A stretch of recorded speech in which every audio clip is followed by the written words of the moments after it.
Hello बच्चों, तो चलिए प्रश्न देखते हैं। और हमारा प्रश्न है, निम्न यौगिक का IUPAC नाम बताइए। तो यहाँ पर एक यौगिक दिया हुआ है CH2 double bond CH single bond CH CH3 का होल ट्वाइस, और इसका हमें IUPAC नाम बताना है। ठीक है, तो चलिए हम इस प्रश्न को हल करेंगे। और सबसे पहले इसकी जो मुख्य अवधारणा है वो हम यहाँ पर नोट कर लेते हैं।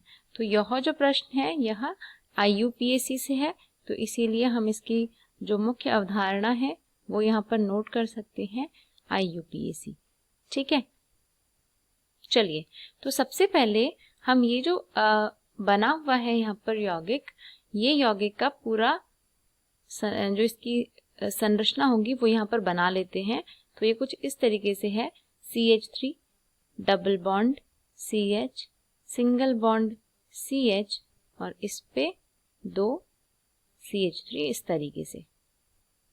ठीक है, अब IUPAC नाम लिखने के लिए हमारे पास कुछ स्टेप्स होते हैं, जिसमें से पहला जो स्टेप है, ठीक है, वो है आपका इसमें नंबरिंग करना।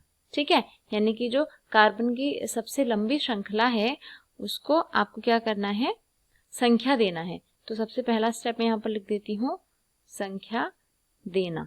तो यहाँ पर कार्बन की जो सबसे लंबी श्रृंखला है उसको संख्या देना है, तो हम दे देते हैं। तो यहाँ पर कार्बन की लंबी श्रृंखला जो है 4 कार्बन की है, तो हम यहाँ पर जो नंबर दे देंगे वो इस प्रकार दे देंगे 1 2 3 और 4। ठीक है, और ये जो नंबरिंग हम करते हैं, ये जो संख्या हम देते हैं, ये उस स्थान से देते हैं जहां से जो हमारा क्रियात्मक समूह है, जो फंक्शनल ग्रुप है, वो नजदीक पड़े। तो हम जो है पहला स्थान इस वाले कार्बन को दे रहे हैं क्योंकि इसके साथ डबल बॉन्ड जुड़ा हुआ है। ठीक है, तो इसीलिए हम यहाँ पर इस कार्बन को पहला स्थान देंगे क्योंकि फंक्शनल ग्रुप यानी क्रियात्मक समूह ये इधर से नजदीक जुड़ा हुआ है।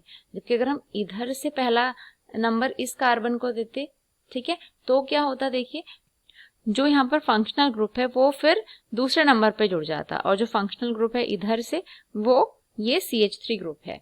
ठीक है, यानी जो मिथाइल ग्रुप है यहाँ से दूसरे नंबर पे आता, जबकि यहाँ से जो डबल बॉन्ड है ये पहले नंबर पे आ रहा है, इसीलिए हमने नंबरिंग यहाँ से शुरू की। अब इसके बाद जो आपका अगला काम करना है आपने, वो है सीधा सीधा इसका नाम लिख देना है। ठीक है, तो हम लिख लेते हैं इसका नाम देना या फिर नाम लिखना, ये हमारा अगला स्टेप है। अब नाम किस प्रकार लिखेंगे, तो सबसे पहले जिस भी फंक्शनल ग्रुप यानी जिस भी क्रियात्मक समूह का पूर्व लग्न हम लिख सकते हैं उसका पूर्व लग्न लिखेंगे। तो यहाँ पर 2 क्रियात्मक समूह है, एक ही मिथाइल ग्रुप है और ये एक डबल बॉन्ड है। ठीक है, तो मिथाइल का हम पूर्व लग्न यहाँ पर लिख देंगे। तो इसका जो IUPAC नाम होगा वो होगा, तीसरे नंबर के कार्बन पे मिथाइल ग्रुप जुड़ा है, यानी कि हम लिख सकते हैं 3 मिथाइल। ठीक है, 3 मिथाइल।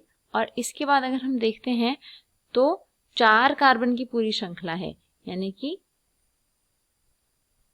ब्यूट। ठीक है, 4 कार्बन के लिए क्या आता है, ब्यूट आता है, लेकिन डबल बॉन्ड भी है पहले नंबर पे, तो हम यहाँ पर ब्यूटेन नहीं लिखेंगे, ब्यूटीन लिख देंगे क्योंकि डबल बॉन्ड के लिए ईन आ जाता है। तो ये हो जाएगा 3 मिथाइल ब्यूटीन। ठीक है, तो ये जो है इसका IUPAC नाम यहाँ पर हो जाएगा। तो आई होप आपको यह प्रश्न समझ में आया होगा। धन्यवाद।